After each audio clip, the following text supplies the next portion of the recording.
Hi guys, so we're taking a look at ViewSonic's 27-inch gaming monitor. This is the XG272 2K, aimed at both PC and console gamers. Details are in the description below, including purchasing links. So I'll be testing this out and seeing how good the picture quality is, seeing how well it performs as a gaming monitor on both my gaming PC and on the current gen gaming consoles, together with testing it for productivity purposes. Plus I'll show you some of the other features it has, highlighting any pros and cons to give you a better idea if it's worth getting or not. But before I begin, if you're new to the channel, hope you can support me by subscribing and hitting the bell icon to get notified of my next release. And if you have any questions, leave them in the comment section below. Let's begin by unboxing it and seeing what you get inside the packaging. You get a remote control, a power cable with a kettle connector, a USB-A to USB-B cable, a DisplayPort 1.4 cable, some documentation, a power adapter with a DC connector, a monitor arm, some feet for the monitor arm, and underneath here we have the monitor. Let's get the monitor stand attached. It's really easy to do. Just place it in position and click it in place to lock it in.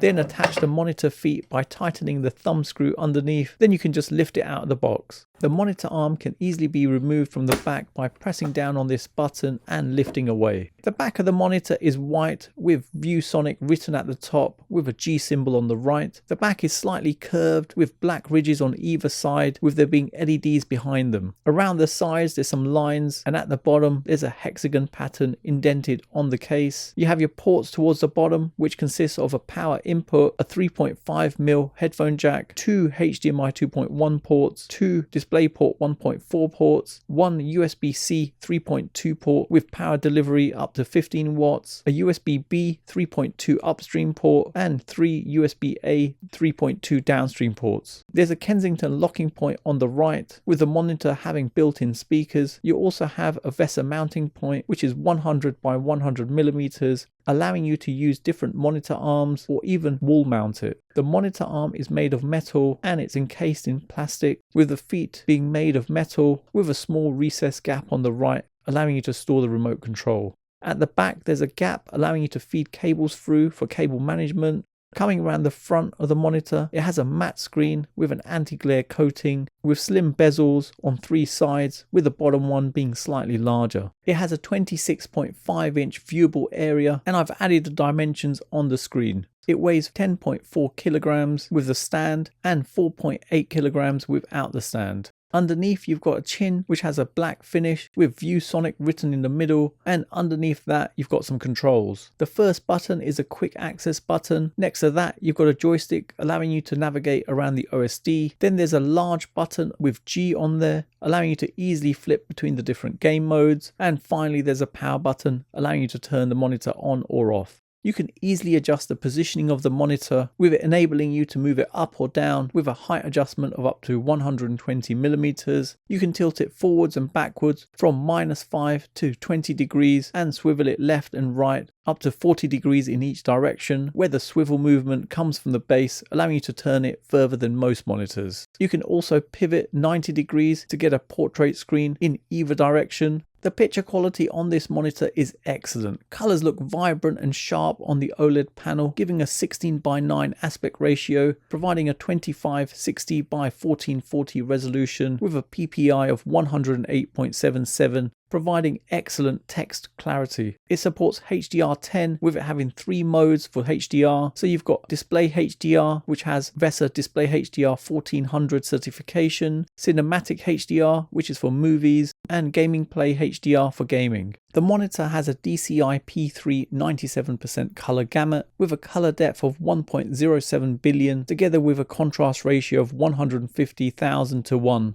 Giving vivid colors with good contrast levels, and as this is an OLED panel you don't get any light bleed. Viewing angles are good, covering 178 degrees from left to right and up and down, with no reduction in picture quality. The screen has an anti-glare coating, which is what you have on the majority of gaming monitors out there. So if you are working or gaming in a well lit area or next to a window, there's minimal glare Eye care wise, there's flicker free technology together with blue light filter, helping to reduce eye strain. On the negative side, having an anti-glare coating can reduce the color representation slightly on the display, and what this means is that the colors wouldn't seem as good as what you'd see on an OLED TV where they literally pop out, but personally I didn't feel it affected the picture quality that much, as it still looked really good. Variable refresh wise, it supports both FreeSync Premium and is G-Sync compatible. The two DisplayPort 1.4 ports and the two HDMI 2.1 ports can support a refresh rate of 240Hz on a PC depending on the GPU you have, and if you use the monitor with your PS5 or Xbox Series X, you can get 120Hz from the HDMI 2.1 ports, giving you a maximum resolution of 1440p. Plus, worth noting, on the HDMI 2.1 ports, it supports the full bandwidth of 48 gigabits per second, meaning there's no restrictions on there to limit the performance, so there's no artifacting. Brightness levels on the monitor is 450 nits in HDR, so you'll need to enable HDR to get the full 450 nits, with it providing an average picture level peak brightness of 2300 lux, which is what I was seeing on my light meter. The colors and picture quality are good, together with it being sharp with good clarity levels, and playing any color rich games with vibrant colors,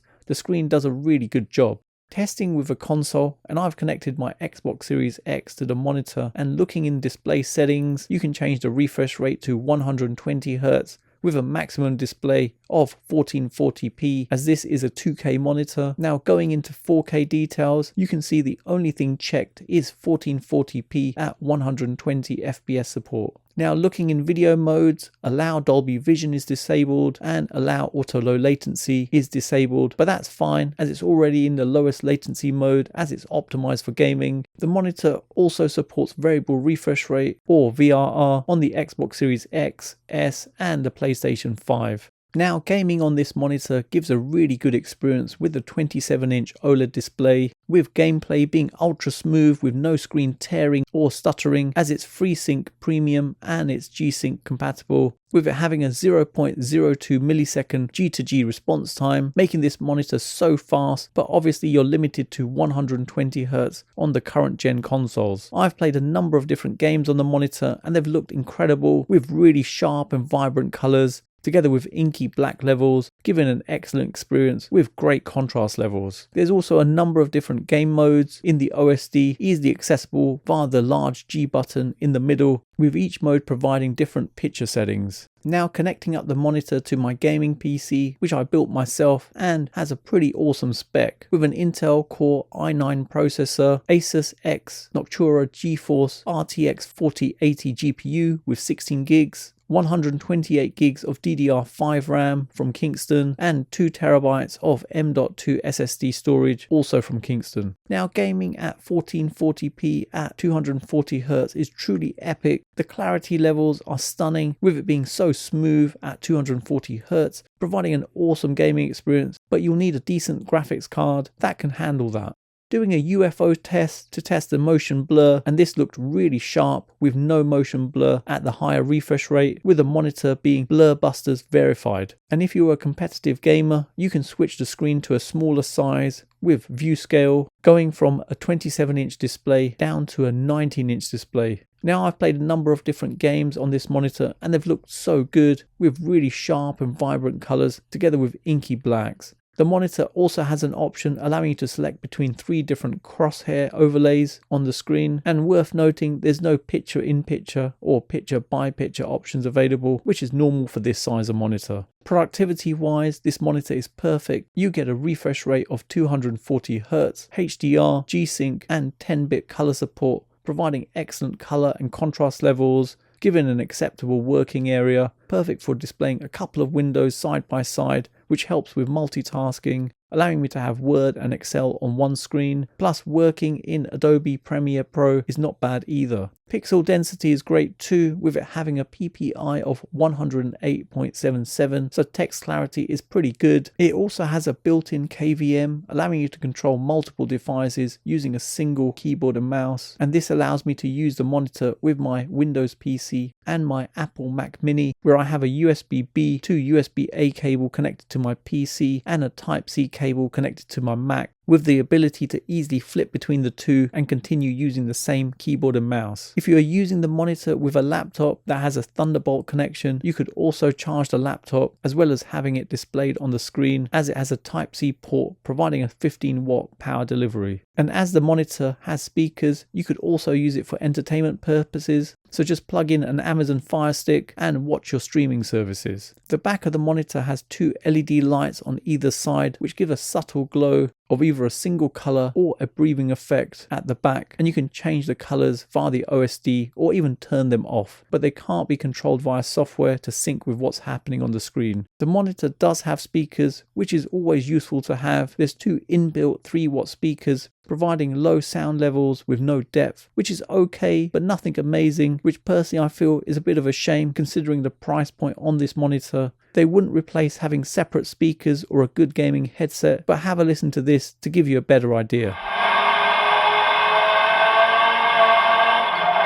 Taking a look at the settings and menus, this is controlled via the little joystick under the monitor or via the remote control that comes in the packaging, which makes things nice and convenient, allowing you to access the settings and optimize your display settings like the brightness and contrast, together with other various settings like seeing a crosshair. And I like the fact that there's a location in the stand to store the remote, with you being able to use it from that location too. Now, one of the biggest concerns with an OLED is the screen burn-in or image retention, and to protect against this, the monitor does have dedicated burn-in prevention features. There's notification prompts to encourage regular breaks. The PXL orbit function prevents static burn-in by moving pixels. And there's static screen detection that dims your display when it's idle. Plus, ViewSonic provides a 3-year warranty with this monitor. So in summary, if you're after a 27-inch OLED gaming monitor, this one ticks a lot of boxes. Positives wise, the anti-glare low reflection panel is excellent, allowing you to use this monitor in bright rooms with minimal glare,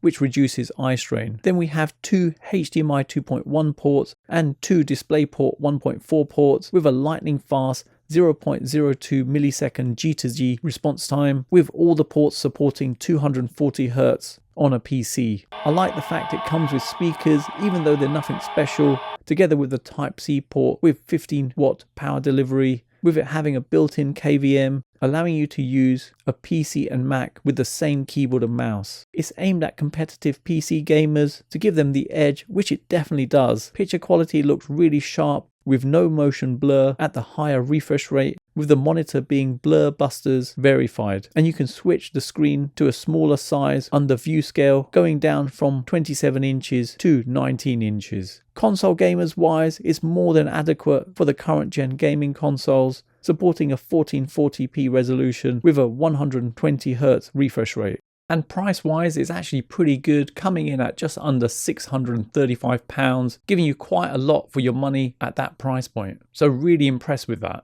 Negatives wise, the anti-glare low reflection technology can reduce color representation slightly on the display, but not to the extent to make this a deal breaker. I was quite surprised to see that it didn't come with a HDMI 2.1 cable or a Type-C cable, and it's a shame there aren't any other size options like a 32-inch or 42-inch for example. So there you have it, you've come to the end of another video, and I hope it's helped anyone thinking of purchasing this. Details are in the description below, including purchasing links, and if you have any questions, drop them in the comment section below. For those of you who got to the end of this video, please leave a comment with OLED 27, as it's awesome to see who's got to the end of my video, and hopefully you guys enjoyed it. You can follow me on my socials. Don't forget to hit the like button, subscribe to the channel, and turn on notifications to be notified of my next release. Thanks for viewing, and see you in the next one.